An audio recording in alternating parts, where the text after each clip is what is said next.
নমস্কাৰ মৰমৰ ছাত্ৰ ছাত্ৰী আৰু মোৰ বন্ধু বান্ধৱীসকল আহোম ক্লাছেছ ইউটিউব চেনেলটোত আপোনালোকৰ স্বাগতম জনাইছোঁ।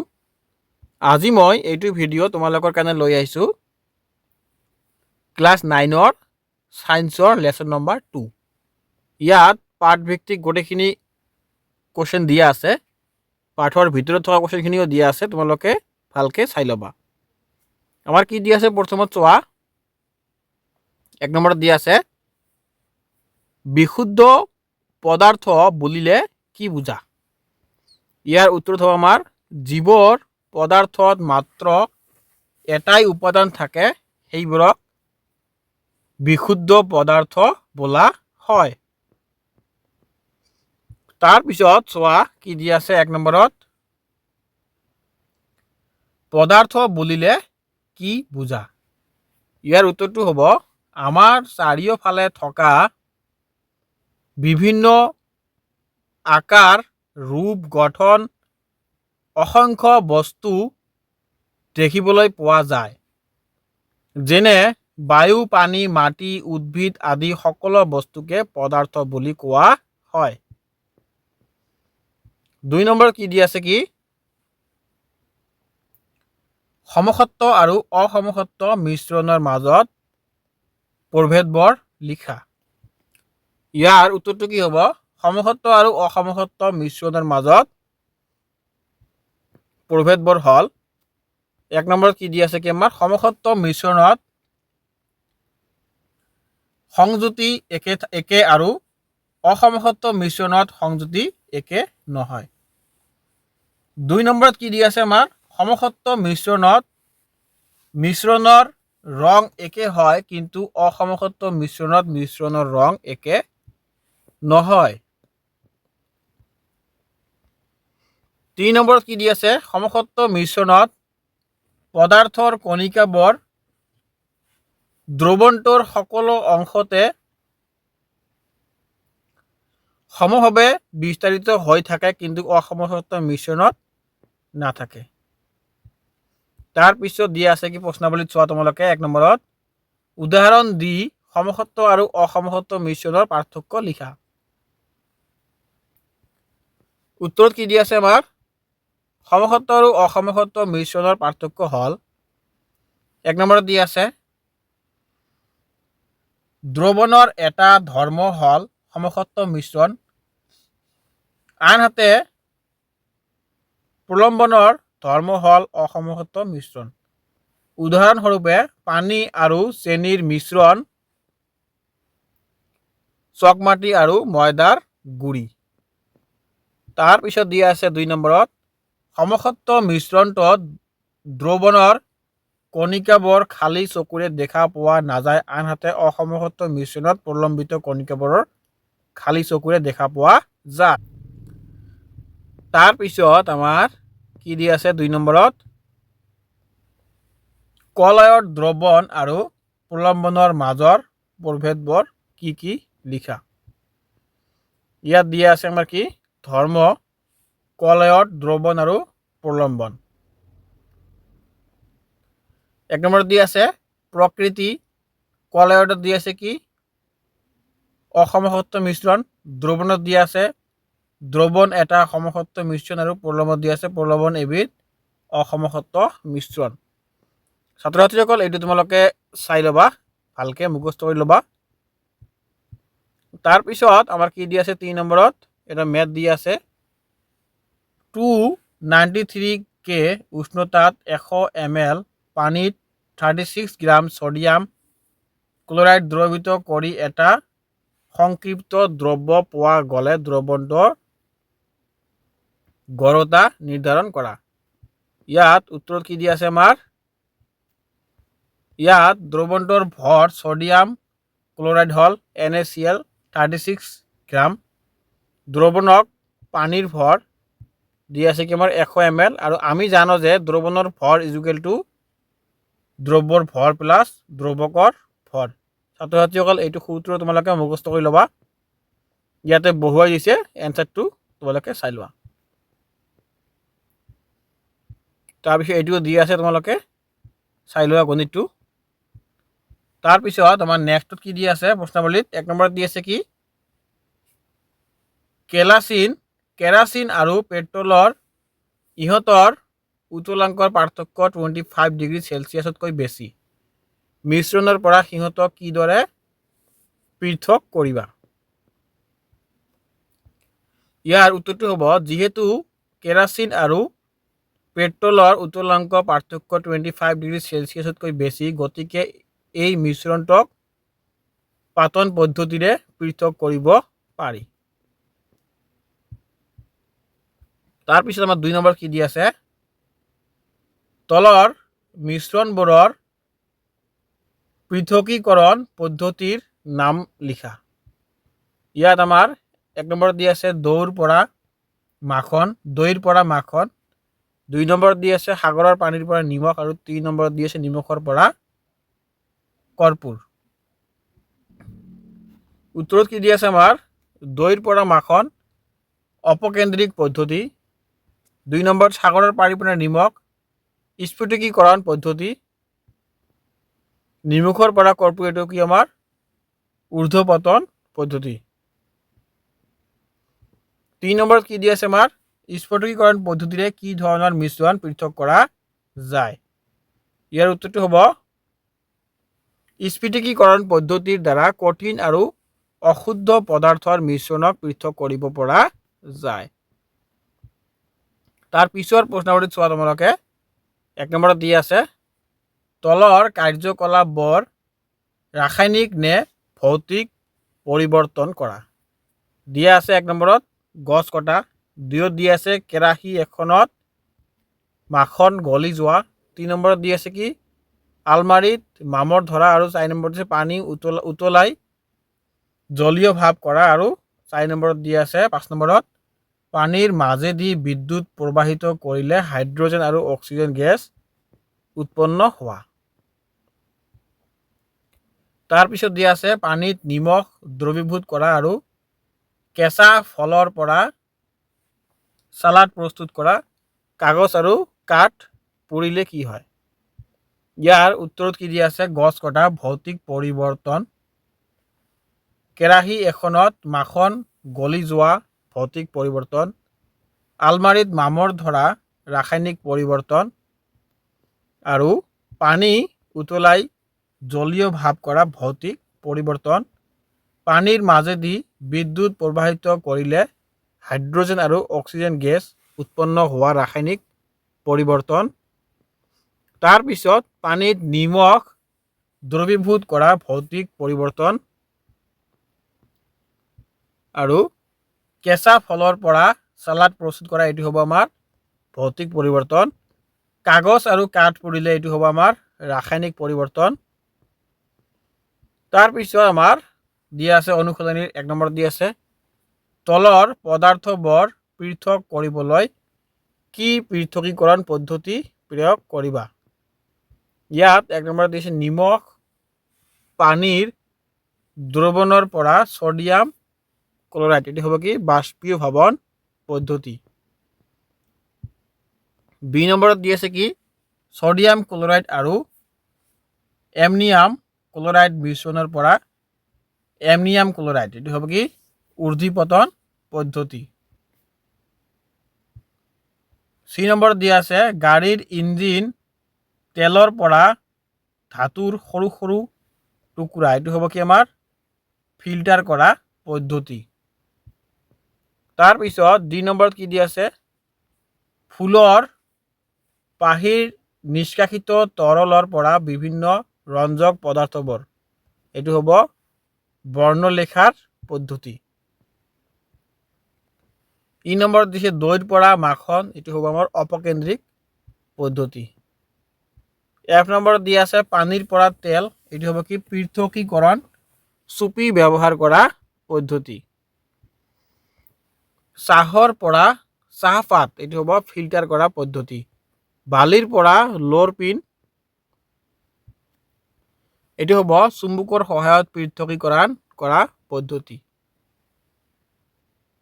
চকৰাৰ পৰা গৰম গুটি, এইটো কি হ'ব আমাৰ জৰা ক্ৰিয়াৰ দ্বাৰা।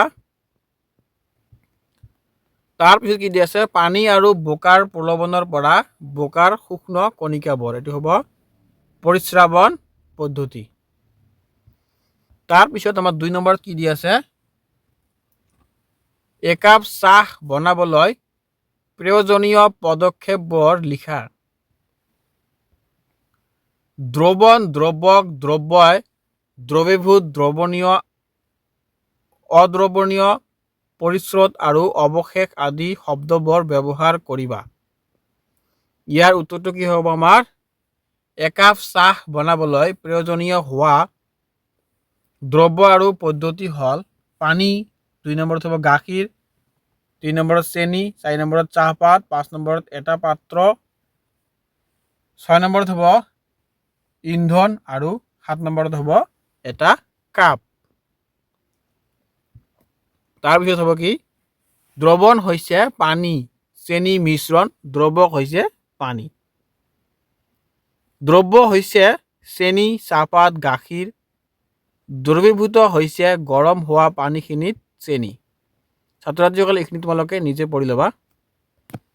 3 নম্বৰত দি আছে কি, প্ৰজ্ঞাই 3টা বেলেগ বেলেগ পদাৰ্থৰ দ্ৰৱণীয়তা বিভিন্ন উষ্ণতাত পৰীক্ষা কৰিছিল আৰু সংগ্ৰহ কৰা তথ্যবোৰ তলৰ তালিকাত দিয়া হৈছে। ফলাফলবোৰ তালিকাখনত 100 গ্ৰাম পানীত সংপৃক্ত দ্ৰৱণ প্ৰস্তুতিৰ বাবে প্ৰয়োজনীয় দ্ৰব্যৰ পৰিমাণ হিচাপত দিয়া হৈছে। ইয়াত 3 নম্বৰত দি আছে কি, প্ৰজ্ঞাই 3টা বেলেগ বেলেগ পদাৰ্থৰ দ্ৰৱণীয়তা বিভিন্ন উষ্ণতাত পৰীক্ষা কৰিবলৈ আৰু ফলাফলবোৰৰ সংগ্ৰহ তলৰ তালিকাতে দিয়া হৈছে। তালিকাখনত 100 গ্ৰাম পানীৰ সংপৃক্ত দ্ৰৱণ প্ৰস্তুতিৰ বাবে প্ৰয়োজনীয় দ্ৰব্যৰ পৰিমাণ দিয়া হৈছে।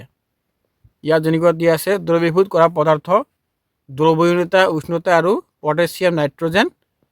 তোমালোকে চাৰ্টটো চাই ল'বা। তাৰপিছত আমাৰ এই নম্বৰত দি আছে কি, পটাছিয়াম নাইট্ৰেটৰ সংক্ষিপ্ত দ্ৰব্য এটা প্ৰস্তুত কৰিবলৈ 313 কে উষ্ণতাত 50 গ্ৰাম পানীত কিমান গ্ৰাম পটাছিয়াম নাইট্ৰজেন দ্ৰৱীভূত কৰিব লাগিব। এইটো তোমালোকে মেথটো চাই লোৱা, তোমালোকে এইটো ভালকে বুজি ল'বা। তাৰপিছত 2 নম্বৰত দি আছে, 353 কে উষ্ণতাত প্ৰজ্ঞাই পটাছিয়াম ক্লৰাইডৰ এটা সংপৃক্ত দ্ৰব্য প্ৰস্তুত কৰি সাধাৰণ উষ্ণতালৈ ঠাণ্ডা হ'বলৈ থৈ দিলে। দ্ৰব্যটো ঠাণ্ডা হ'লে তেওঁ কি দেখিব, ব্যাখ্যা কৰা। ইয়াৰ উত্তৰটো হ'ব, আমি জানো যে দ্ৰব্যৰ উষ্ণতা কম হ'লে দ্ৰব্যৰ দ্ৰৱণীয়তা কম হয়। 353 কে উষ্ণতাৰ পৰা সাধাৰণ উষ্ণতালৈ নিলে দ্ৰৱণীয়তা হ্ৰাস পাব আৰু পটাছিয়াম ক্লৰাইডৰ স্ফটিকবোৰ পাত্ৰৰ তলিত জমা হ'ব। 3 নম্বৰত দি আছে কি, প্ৰতিটো লৱণৰে দ্ৰৱণীয়তা 293 কে তলত নিৰ্ধাৰণ কৰা এই উষ্ণতাত কোনটো লৱণৰ দ্ৰৱণীয়তা আটাইতকৈ বেছি। 293 কেত প্ৰতিটো দ্ৰব্যৰ দ্ৰৱণীয়তা হ'ল potassium nitrate 32, sodium chloride 36, potassium chloride 35, ammonium chloride 37। 293 কে দ্ৰৱৰ দ্ৰৱণীয়তা এমনিয়াম ক্লৰাইডৰ বেছি। তাৰপিছত আমাৰ 2 নম্বৰত কি দি আছে, লৱণৰ দ্ৰৱণীয়তাৰ ওপৰত উষ্ণতাৰ প্ৰভাৱ ব্যাখ্যা কৰা। ইয়াৰ উত্তৰটো দি আছে কি, উষ্ণতা বৃদ্ধি হ'লে লৱণৰ কণিকাবোৰ পানীৰ কণিকাবোৰৰ মাজৰ খালী স্থানত বেছিকৈ সোমাই পৰে। গতিকে উষ্ণতা বৃদ্ধি হ'লে দ্ৰব্যৰ দ্ৰৱণীয়তা বাঢ়ি যায়। 4 নম্বৰত কি দি আছে, আমাৰ উদাহৰণ দি ব্যাখ্যা কৰা। ইয়াত এই নম্বৰত দি আছে সংপৃক্ত দ্ৰব্য। এটা নিৰ্দিষ্ট উষ্ণতাত এই দ্ৰব্য দ্ৰৱীভূত কৰিব পৰা সৰ্বোচ্চ পৰিমাণৰ দ্ৰব্য দ্ৰৱীভূত হৈ থাকিলে তাক সংপৃক্ত দ্ৰব্য বোলা হয়। দ্ৰৱকৰ আয়তন একে থাকিলে তাত একে নিৰ্দিষ্ট পৰিমাণৰ দ্ৰব্যহে দ্ৰৱীভূত হয়, তেতিয়া দ্ৰব্যটোক সংপৃক্ত দ্ৰব্য বোলা হয়। উদাহৰণস্বৰূপে 100 মিলিলিটাৰ পানীত 50 গ্ৰাম NaCl মিলাব পাৰি। বি নম্বৰত দি আছে কি আমাৰ বিশুদ্ধ পদ্ধতি পদাৰ্থ। উত্তৰত দি আছে যিবোৰ পদাৰ্থ একে অণুৰ দ্বাৰা গঠিত তাকেই বিশুদ্ধ পদাৰ্থ বুলি কোৱা হয়। এটা বিশুদ্ধ পদাৰ্থ সদায় নিৰ্দিষ্ট উষ্ণতাত গ'লে কোনো ভৌতিক প্ৰক্ৰিয়াৰ দ্বাৰা বিশুদ্ধ পদাৰ্থৰ পৰা আন কোনো পদাৰ্থৰ পৃথক কৰিব নোৱাৰি। তাৰপিছত চি নম্বৰ কি দি আছে আমাৰ কলয়ড। কলয়দীয় কণিকাবোৰ সমগ্ৰ দ্ৰৱণটোতে সুষমভাৱে বিস্তাৰিত হৈ থাকে। কলয়দীয় দ্ৰব্য এটা অসমসত্ব মিশ্ৰণ। ইয়াৰ কণিকাবোৰৰ বৰ সৰু। তোমালোকে এইখিনি লিখিলে হৈ যাব। তাৰপিছত দি আছে আমাৰ 2 নম্বৰত প্ৰলম্বন। যিবোৰ অসমসত্ব মিশ্ৰণত কণিকাবোৰ খালী চকুৰে দেখা পোৱা যায় সেইবোৰৰ মিশ্ৰণক প্ৰলম্বন বোলা হয়। নজোকাৰাকৈ থৈ দিলে প্ৰলম্বন এটাৰ কণিকাবোৰ তলত গোট মাৰে। তৰলটো সাৱধানে ঢালি প্ৰলম্বন এটাৰ কণিকাবোৰক পৃথক কৰিব পৰা যাব। তাৰপিছত আমাৰ কুৱেশ্যন নম্বৰ 5। তলৰ মিশ্ৰণবোৰ সমসত্ব নে অসমসত্ব শ্ৰেণীভুক্ত কৰা। ইয়াত কিছুমান দিয়া আছে ছ'ডা পানী, কাঠ, বায়ু, মাটি, ভিনেগাৰ আৰু চেকি লোৱা চাহ। ইয়াৰ উত্তৰটো হ'ব সমসত্ব হ'ল ছ'ডা পানী, ভিনেগাৰ আৰু চেকি লোৱা চাহ। আৰু অসমসত্ব হ'ব কাঠ, বায়ু আৰু মাটি। 6 নম্বৰত কি দিয়া আছে আমাৰ তোমাক দিয়া বৰণহীন তৰল এটা বিশুদ্ধ পানী বুলি কিদৰে প্ৰমাণ কৰিবা। ইয়াৰ উত্তৰটো হ'ব বায়ুমণ্ডলীয় চাপত যদি তৰলখিনিৰ উতলাংক 100 ডিগ্ৰী চেলচিয়াছ হয় তেন্তে তৰলখিনি বিশুদ্ধ পানী, আৰু যদিহে তৰলখিনিৰ উতলাংক 100 ডিগ্ৰী চেলচিয়াছতকৈ বেছি হয় তেতিয়া ই বিশুদ্ধ পানী নহয়। বিশুদ্ধ পানীৰ পৰা আন কোনো পদাৰ্থ পৃথক কৰিব নোৱাৰি। 7 নম্বৰত কি দি আছে আমাৰ তলৰ পদাৰ্থবোৰৰ ভিতৰত কোনবোৰ বিশুদ্ধ পদাৰ্থৰ শাৰীত পৰিব। ইয়াত ক নম্বৰত দিছে বৰফ, খ নম্বৰত দিছে গাখীৰ, গ নম্বৰত দিছে ল' আৰু ঘ নম্বৰত দিছে হাইড্ৰক্লৰিক এচিড, আৰু ঙ নম্বৰত দি আছে কেলছিয়াম অক্সাইড, আৰু 6 নম্বৰত দি আছে পাৰা, 6 নম্বৰত দি আছে ইটা, বৰ্গীত জ নম্বৰত দিছে কাঠ, আৰু 6 নম্বৰত দিছে কি বায়ু। ইয়াৰ উত্তৰত কি হ'ব আমাৰ উত্তৰটো হ'ব বৰফ আৰু পাৰা। তাৰপিছত আমাৰ 8 নম্বৰত কি আছে তলৰ মিশ্ৰণবোৰৰ মাজৰ পৰা দ্ৰৱণবোৰ বাছি উলিওৱা। ক নম্বৰত দি আছে মাটি, খ নম্বৰত দি আছে সাগৰৰ পানী, গ নম্বৰত দি আছে বায়ু, আৰু ঘ নম্বৰত দিছে কয়লা, আৰু ঙ নম্বৰত দি আছে চাদা পানী। ইয়াৰ উত্তৰটো হ'ব সাগৰৰ পানী, বায়ু আৰু চাদা পানী। 9 নম্বৰত দিয়া আছে তলৰ কোনটোৱে তিন্দুল প্ৰভাৱ দেখুৱায়। ক নম্বৰত দি আছে লৱণৰ দ্ৰব্য, খ নম্বৰত দি আছে গাখীৰ, গ নম্বৰত দি আছে কপাৰ ছালফেটৰ দ্ৰৱণ, আৰু ঘ নম্বৰত দি আছে ষ্টাৰ্চৰ দ্ৰব্য। ইয়াৰ উত্তৰটো হ'ব গাখীৰ। 10 নম্বৰত কি দি আছে আমাৰ তলৰ দিয়াবিলাক মৌল, যৌগ আৰু মিশ্ৰণ হিচাপে শ্ৰেণীভুক্ত কৰা। এ নম্বৰত দি আছে ছ'ডিয়াম, বি নম্বৰত দি আছে মাটি, চি নম্বৰত দি আছে চেনিৰ দ্ৰৱণ, ডি নম্বৰত দি আছে কি আমাৰ চিলভাৰ, ই নম্বৰত দি আছে কেলছিয়াম কাৰ্বনেট, এফ নম্বৰত দি আছে টিন, আৰু জি নম্বৰত দি আছে সিলিকন। ইয়াৰ উত্তৰটো কি হ'ব আমাৰ মৌল, এ নম্বৰটো হ'ব ছডিয়াম, ডি নম্বৰটো হ'ব চিলভাৰ, এফ নম্বৰটো হ'ব টিন আৰু জি নম্বৰটো হ'ব চিলিকন। তাৰপিছত যৌগ হ'ব কি আমাৰ, ই নম্বৰটো হ'ব কেলছিয়াম কাৰ্বনেট আৰু মিশ্ৰণ হ'ব কি মাটি, চি নম্বৰটো হ'ব চেনিৰ দ্ৰৱণ। ছাত্ৰ ছাত্ৰীসকল, মোৰ ভিডিঅ'টো ইয়াতে শেষ কৰিলোঁ। তোমালোকে ভিডিঅ'ৰ পৰা কি বুজি পালা নাই আৰু বুজি পাইছেনে নাই তোমালোকে কমেণ্টত জনাবা। কাৰণ আমি তোমালোকৰ কাৰণে ইমান কষ্ট কৰি লৈ আহিছোঁ ভিডিঅ'বিলাক ফ্ৰী অফ কষ্টত। যদি তোমালোকে ভিডিঅ'টো বুজি নোপোৱা তেনেহ'লে আমি কেনেকৈ গম পাম তোমালোকে বুজি পালানে নাই। সেইকাৰণে তোমালোকে কমেণ্টত জনাই দিবা যে ছাৰ আমি বুজি পাইছোঁ, বা কেনেকৈ লৈ আহিলে তোমালোকে বুজি পাবা এইটোও তোমালোকে আমাক জনাই দিবা। আমি এনেকুৱা ধৰণৰ ভিডিঅ' লৈ আহিম যিটো ভিডিঅ' তোমালোকে ভালকৈ বুজি পোৱা। ধন্যবাদ। আজিৰ ভিডিঅ'টো ইয়াতে সমাপ্ত।